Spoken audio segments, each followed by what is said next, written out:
Welcome to the STARS program, seniors taking active roles in society.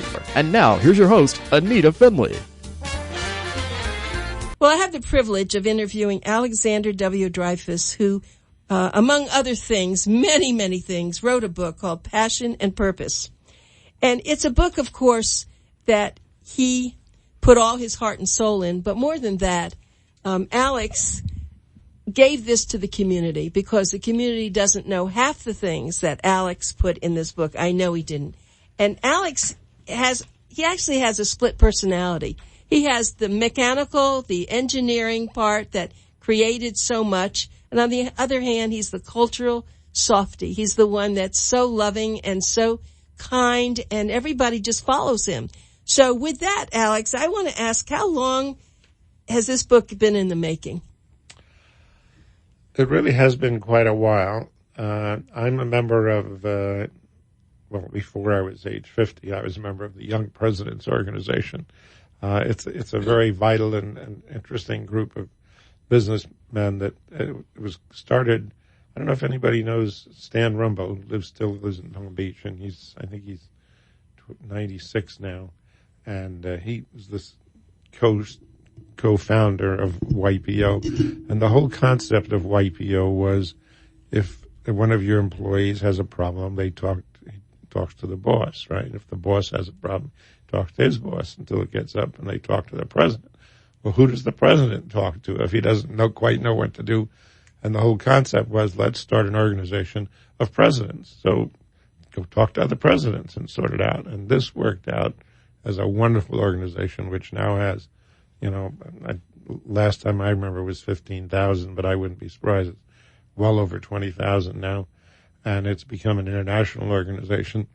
And in order to keep it vital, they throw you out at age 50. And so the question is there life after 50? And is it called OPO, Old Presidents Organization? Well, there is life after 50, but it's politely called World Presidents Organization. And so I've been involved with that as well. And then there's a subgroup called the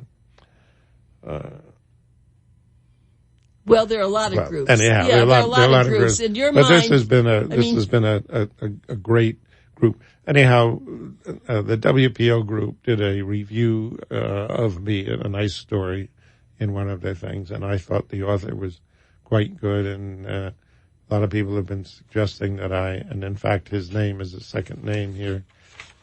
Yes, so it's David Randall Allen. Right. I was wondering, I was going to ask you about who dared to write this book for you. That started, but Randy had not lived in the community, and was a Washington fellow, and while he was doing a pretty good job, just the talk you and I had before we started this conversation, where so many relations and the thing, I felt that I really ought to have a biographer who also knew the community.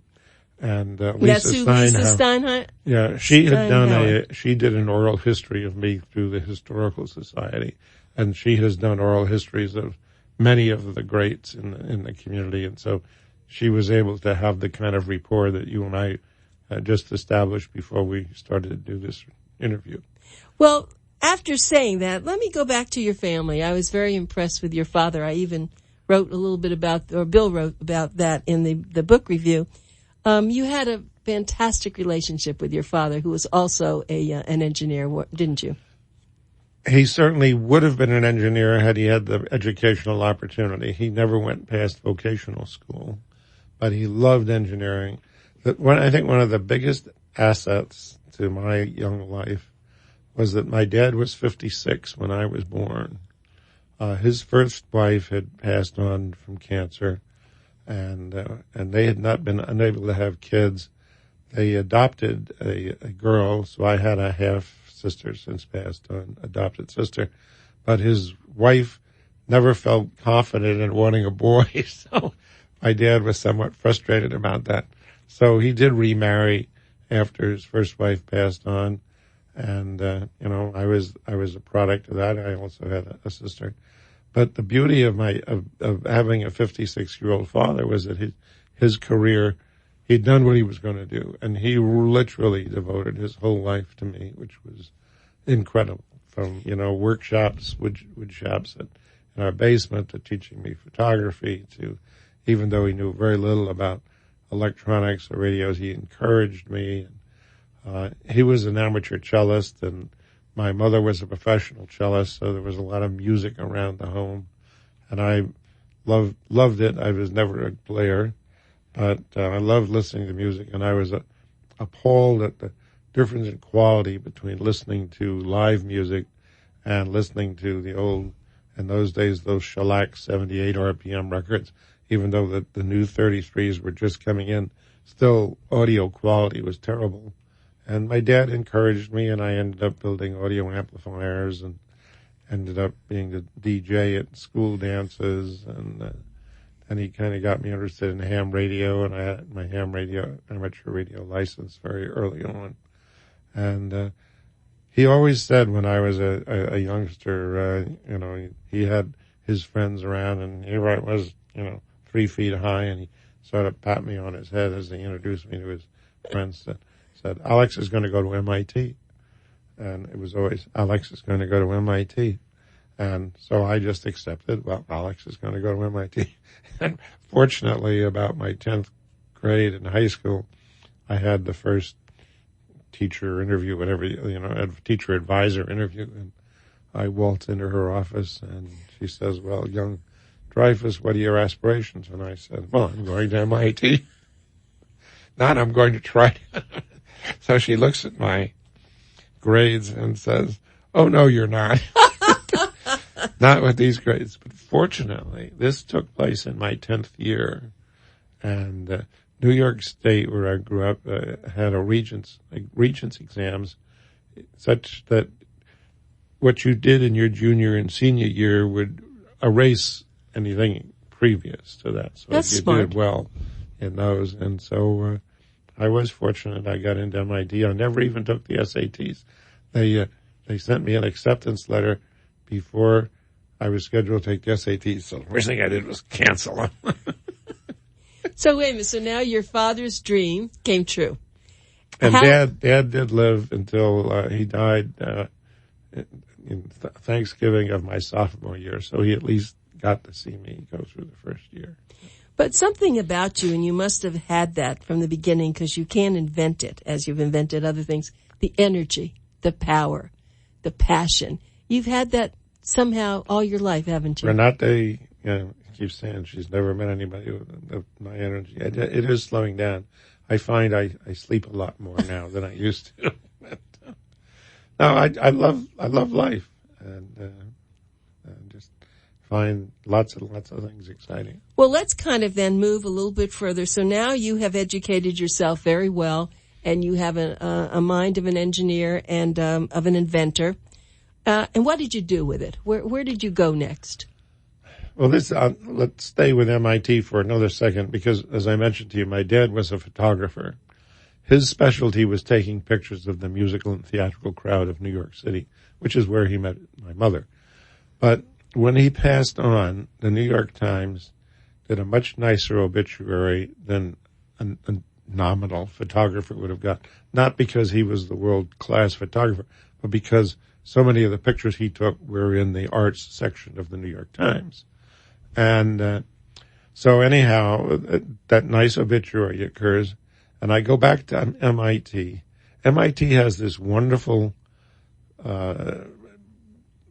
standard of, during your freshman and sophomore year, at least one of your teachers is going to be world-class, Nobel Prize winner or highly achieved person.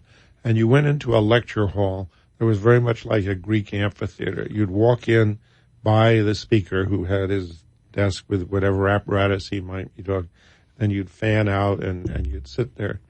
And there was first of all, there were no photographs at that time. And this was not an interchange. This was a lecture. You had two other, this was physics. So there was this lecture, and then 2 other days of the week you would have classes with a TA where you'd have the intercourse of questions and answers, and those guys got to know you pretty well. But the lecturer, it was one-way communication. So the mystery of my life is I'm coming down this amphitheater, and I walk by his place, and he turns to me and he says, "Are you Dreyfoos?" To this day, I don't know how he could have possibly identified me. I acknowledged I was, and he expressed his condolence about my dad, and immediately said, "What's your interest in photography?" And I thought of my parents as being both artists, and I was going to be a scientist, engineer, kind of a thing. And while I respected them, I wouldn't say I poo-pooed them, but I just sort of went on, well, I'm going to design electronic equipment, In fact, I wanted to solve the audio problem because audio was so important. Now, here's another little just aside. Unbeknownst to me, 2 years ahead of me at MIT was Amar Bose, the Bose Corporation. Of course. I am so glad that the rest of the story will be that he talked me into getting into photography instead of audio. Otherwise, I'd have been competing with Amar, who I did get to know and became a nice fellow. But the professor was Arthur C. Hardy. He was the inventor of the recording spectrophotometer, which was the first scientific instrument that, defined color. It wasn't like, well, this is a little more orange than somewhere between a tangerine and an orange, which was kind of the way you had to describe colors until one could describe them scientifically. This reflects 64% at 580 millimicrons, something like that. And so he was world renowned for the recording spectrophotometer and wrote the book on optics. So wait, he was your professor? He was the lecturer. He was the lecturer, so you were right there. And I was right there, and so he asked what my interest was, and in those days, a camera only had a mechanical shutter. There was nothing electrical, electronic about that. And he said to me, with your interest in photography and electronics, he said, someday I think electronics is going to play a big role in photography. And he convinced me and really went to bat for me. There were no real courses in that, and read the book for the rest of it. But that was really played a key role in what my career was. And the bottom line was I designed and built equipment that improved the ability to make high quality color photographs. I then built a motion picture version, and I won an Academy Award. Many people don't know it's the Academy of Motion Picture Arts and Sciences. The awards are given the same night as the ones you see on TV, except mine was given during a Texaco commercial. Well, so you see, that's why I want people to buy your book. If anyone, whether you live here in Palm Beach County or not, this is a real biography, history of a very special individual who never stopped and hasn't stopped now, but especially if you live here in Palm Beach County, you'll want to know him more. And I'm getting the feeling, although this was an interview, I think we're going to have to do a few of them. Because there's so much. I can't possibly cover everything, so we'll just keep going along, and then we'll kind of stop. It'll be a little bit of a serial, if that'll be okay with you. Okay. Because this has to get out, and I want to hear, you'll be able to get onto YouTube, and everyone will be able to hear this. I feel very privileged to have you here sharing your time with us. All right, so now you have become the inventor, and what made you move to Palm Beach County? I outgrew our facility in Connecticut. Eastman Kodak was marketing my product around the world. It didn't make any difference where we were. I love flying, fishing, scuba diving, sailing, and fishing. So I said, why not live where all the things that I enjoy? And it's going to relate to if we get around to talking about the Kravis Center or the Cultural We will Council. later. I'm afraid there's too many wonderful things right now. Well, but I knew at the time, I did enough study to know that there weren't any technical people down here. Most of them were food service or hotel people or golf pros or tennis pros or what have you. But I saw that there were a lot of willing hands. And my partner and I thought we could do the heavy lifting if we had willing hands. So we picked up the company and moved it down here, and really very glad we did. However, once my product got out, we had companies saying, can I have a little gadget that does this? Instead of it, am I having to write out the numbers? Can I have a punch paper tape or a print out, and all of these things we could do, but we couldn't do them all instantaneously. So I tried to hire some engineers to help us out.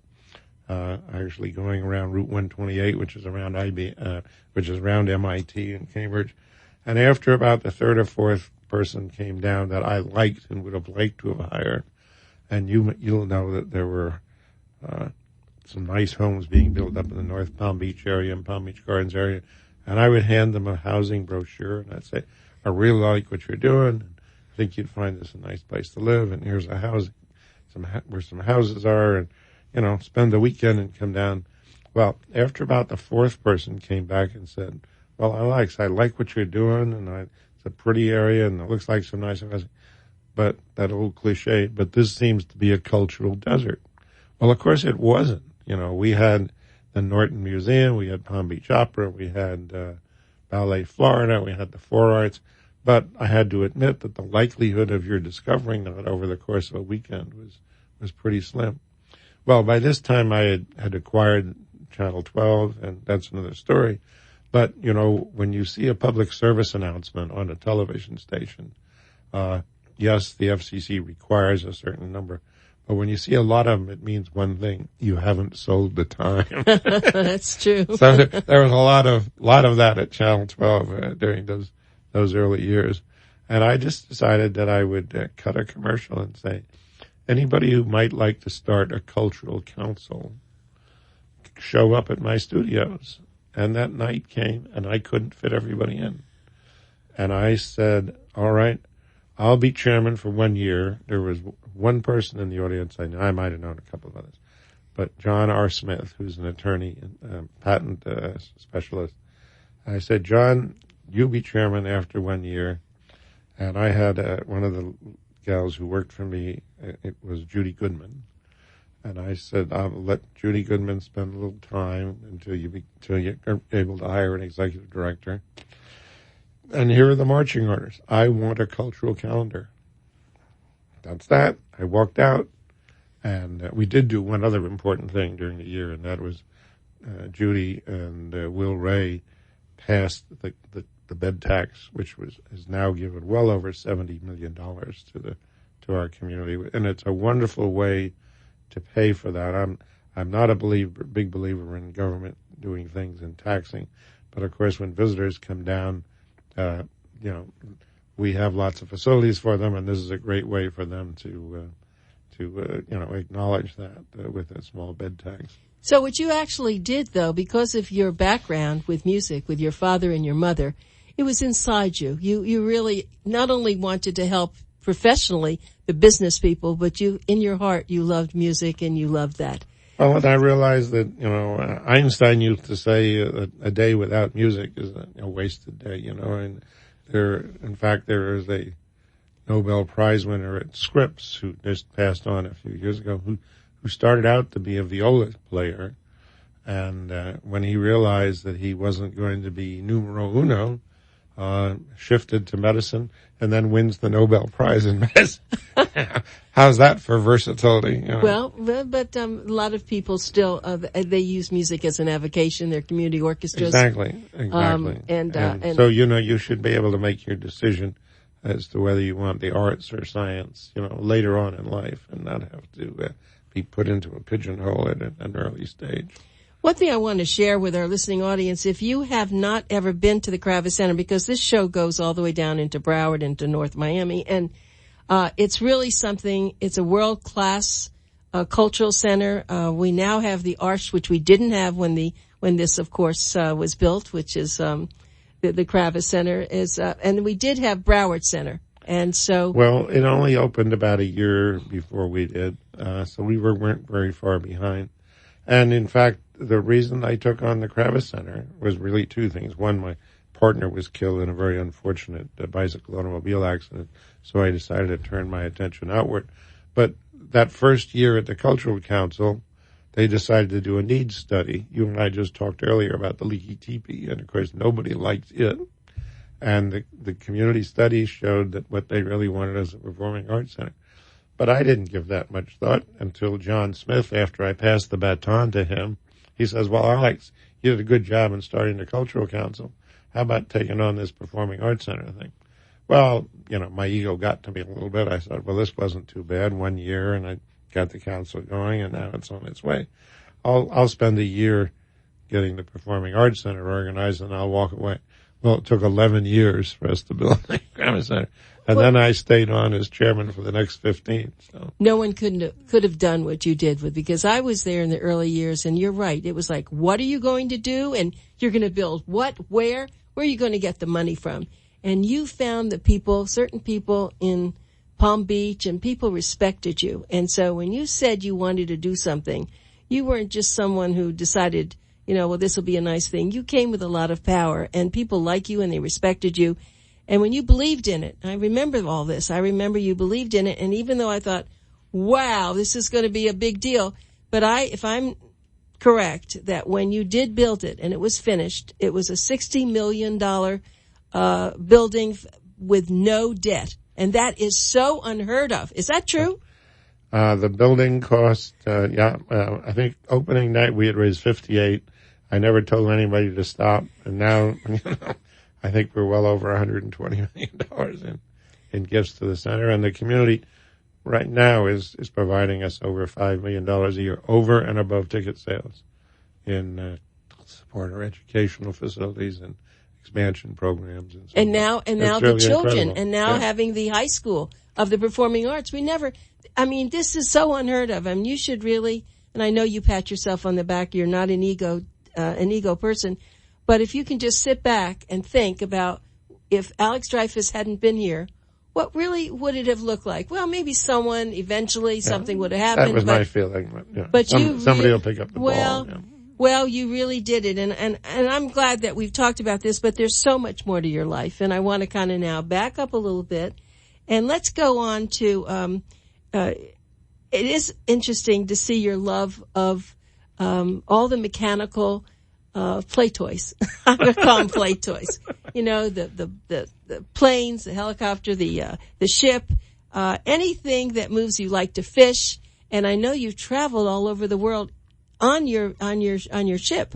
We just finished circumnavigating the world in July, which had been with Renata. And before you say anything, I have to tell everyone, here's a man that loves a woman so much who really tends to be nauseous and seasick. He figured out a way to get her on that ship because you wouldn't go without her. And how your mechanical mind, what did you do to make that ship keep her from being nauseous? Well, it is a very special design. It's called a swath, which stands for Small Waterplane Area Twin Hull. It is a catamaran. So a swath is a catamaran, but not every catamaran is a swath. And it has a number of features that I don't think there's quite enough time to explain it. But essentially, it has very thin struts such that when a wave comes by, the lifting motion of the wave is so minimized that the boat, when it's not moving, only rocks 1/6 as much as a regular boat would. And when it's in motion, it has dynamic stabilizers that kick that stability up to 10 to 1. So the boat moves about 1/10 as much as a standard boat. You did good. That's excellent for someone that has no idea. I can understand what you said. So you now just came back. How long were you away? Well, the boat, we just took the boat out of the paint shop in December. After 10 years. So the boat was launched in 2008. And so we spent that first 10 years going around the world and finished up in July, as I say, having circumnavigated the world and having been up the Amazon River and having been throughout the European, northern islands and through the Aleutian Islands and Japan and throughout the Pacific. So in other words, it wasn't just a straight route around the world, but really seeing most of the good things. And I love scuba diving, so we scuba dived in a great many areas. And as I say, going up the Amazon River was also a real treat. And maybe this summer, Iceland, we're giving some thought to that. Well, so tell me a little bit about Renata, though, because she's so much a part of your life, even though this is your interview. And I really seriously mean I need to have you come back. We'll never, and I want to do this. I want to share who you are with our listeners. So it'll be like a serial that we'll do. But tell me about Renata. Well, as I mentioned earlier, I picked up my company and moved down here. We opened in January of 1969 and put up a Help Wanted sign, and one of the first people to walk in was Renata. Now, it turns out that my office was not finished yet, so they'd put my desk on the production floor, and my partner was sitting right next to me. And I, to this day, remember just sort of looking up and then saying something to George. I said, "Now there's an attractive lady walk in the door." And fortunately, my director of personnel hired her. And so I had the habit of going around, because I always wanted to know my employees. So I had the habit of payday, not of handing them a check, but handing them the receipt of their deposit. But it was a good excuse to really get to know everybody. And I got to see that she was, pretty efficient and knew what she was doing and so forth. And so a few weeks later, I pulled rank and said, I need a secretary, and Herb, you're going to have to go find somebody else. And so I made Renata my secretary, and I have to confess, I fell in love with her.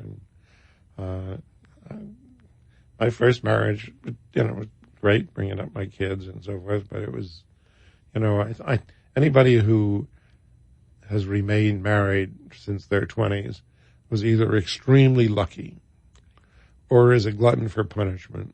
I think you're right. Because you just don't know enough about each other, at that age. And so I did think it was time to take that particular marriage apart. And, Renata and I were pretty close, but she was not ready to jump into my style of life. And so bottom line is, the book does mention there are a couple other wives in between. I'm going to stop you, because if you don't mind, we're going to have you come back. There's so much to this. I can't possibly let people not know everything about you. So we certainly thank you. I'm just I have a big smile on my face. You have a big smile on your face, and maybe next time you can bring Renata with you. Well, that might be tough, but I will try. I think she would love this. She's a very private person, Anita. But, well, now that the book is out, you can't be too private because you have spilled the beans. But so much. Alex, I appreciate your coming so much, and I love your book, and I commend you, and hopefully we're going to have you back. Okay, thank you.